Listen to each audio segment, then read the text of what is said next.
Hello friends, कैसे हैं आप सब। स्वागत है आपका यूपीएससी एट होम प्रविष्या के यूट्यूब प्लेटफॉर्म पे। हम जो यूपीपीसीएस की मेंस आंसर राइटिंग कर रहे हैं, जिसमें हमने जो टारगेट रखा है डेली 5 क्वेश्चन की आंसर राइटिंग करने का, उसी सीरीज़ में हमारा क्वेश्चन है जीएस पेपर 4 से। क्वेश्चन को हम देखेंगे, सहिष्णुता और सहानुभूति में भेद कीजिए। क्वेश्चन क्या पूछा गया है, सहिष्णुता और सहानुभूति में भेद कीजिए। ये क्वेश्चन हमारा यूपीपीसीएस 2020 में पूछा गया है। सबसे पहले हम इसका इंट्रो देंगे कि सहिष्णुता और सहानुभूति दोनों ही नैतिक मूल्यों से जुड़े महत्वपूर्ण गुण हैं, जो एक समरस और मानवीय समाज की नींव रखते हैं। हालांकि दोनों का उद्देश्य और कार्य प्रभाव में मूलभूत अंतर है।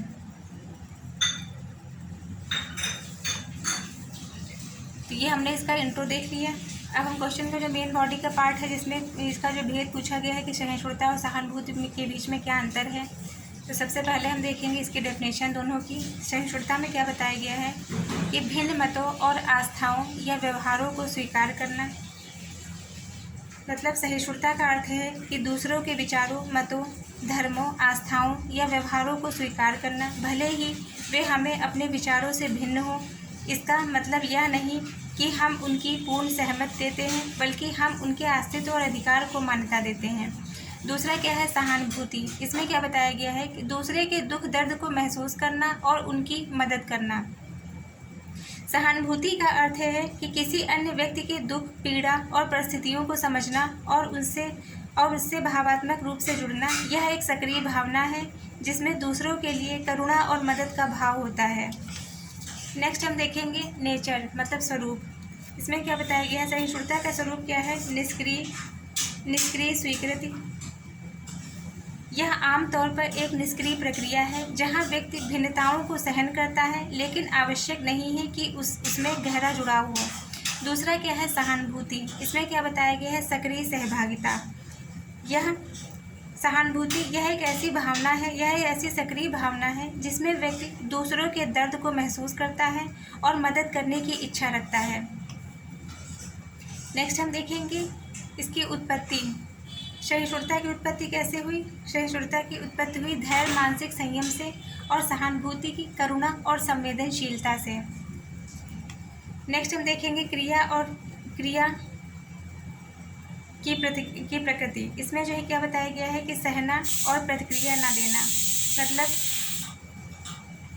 सहन करना और क्या है, प्रतिक्रिया ना देना। मतलब यह दूसरों के, जो सहिष्णुता है, यह दूसरों के भिन्न विचारों या व्यवहार को सहन करने, उनका विरोध न करने और उनको दबाए बिना सहन करने की प्रक्रिया है। दूसरा क्या है, सहानुभूति, मदद करना, संवेदना दिखाना।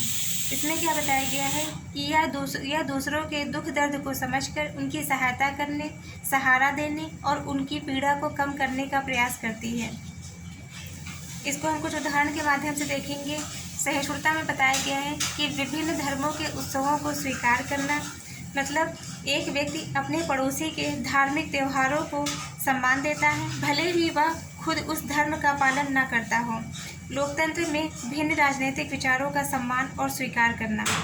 दूसरा क्या है, सहानुभूति के उदाहरण क्या है, किसी भूखे को भोजन देना, बीमार की देखभाल करना। इसमें क्या बताया गया है कि किसी भूखे बच्चे को खाना खिलाना, किसी बीमार व्यक्ति के दर्द को समझना, उसकी देखभाल करना, प्राकृतिक आपदा से प्रभावितों की मदद करना इसके अंतर्गत आता है। फिर क्या है, इससे संबंधित नैतिक मूल्य। पहला क्या है, इसमें क्या बताया गया है, सहिष्णुता में सहनशीलता, विविधता का सम्मान। दूसरा क्या है, करुणा और सेवा, दया भाव।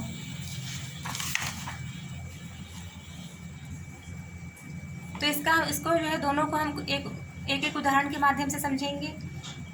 सहिष्णुता में क्या बताया गया है, एक शिक्षक विभिन्न धार्मिक पृष्ठभूमि के छात्रों को बिना भेदभाव के पढ़ाता है, भले ही उनकी मान्यताएं उससे मेल ना खाएं। सहानुभूति में क्या बताया गया है, एक डॉक्टर केवल इलाज ही नहीं करता, बल्कि मरीज के दर्द को समझकर सहानुभूति के साथ उसे मानसिक सहारा भी देता है। तो ये हमारा क्वेश्चन कंप्लीट होता है। क्वेश्चन का जो मेन बॉडी का पार्ट कंप्लीट होता है, इसका कंक्लूजन देखेंगे। अतः निष्कर्षतः यह कहा जा सकता है कि सहिष्णुता समाज में सामंजस्य बनाए रखने में सहायक है, जबकि सहानुभूति समाज को उदार और संवेदनशील बनाती है। मतलब इसमें क्या बताया गया है कि सहिष्णुता और सहानुभूति दोनों ही सामाजिक समरसता और मानवता के आवश्यक गुण हैं। सहिष्णुता से हम भिन्नता को स्वीकारते हैं और शांति बनाए रखते हैं, जबकि सहानुभूति से हम दूसरों के दर्द को महसूस करते हैं और सक्रिय रूप से उनकी सहायता करते हैं। आज के समाज में दोनों गुणों का संतुलित विकास आवश्यक है ताकि हम एक समावेशी, उदार और मानवतावादी समाज का निर्माण कर सकें। सहिष्णुता मानवता की पहली सीढ़ी है, सहानुभूति उसकी आत्मा। ये हमारा क्वेश्चन कंप्लीट होता है जो कि हमने लिया था जीएस पेपर 4 से। आप लोगों को हमारी ये मेंस की जो सीरीज़ चल रही कैसी लग रही है हमारे कमेंट सेक्शन में ज़रूर बताइएगा। जिन भी लोगों को हमारी जो मेंस की सीरीज़ चली है उसकी पीडीएफ चाहिए वो हमारे टेलीग्राम हैंडल प्रविशा LKO पर मैसेज कर सकते हैं और पीडीएफ को प्राप्त कर सकते हैं। तो ऐसे ही पढ़ते रहिए, लाइफ में आगे बढ़ते रहिए। यूपीएससी एट होम प्रविशा के साथ में मेंस आंसर राइटिंग करते रहिए। Thank you.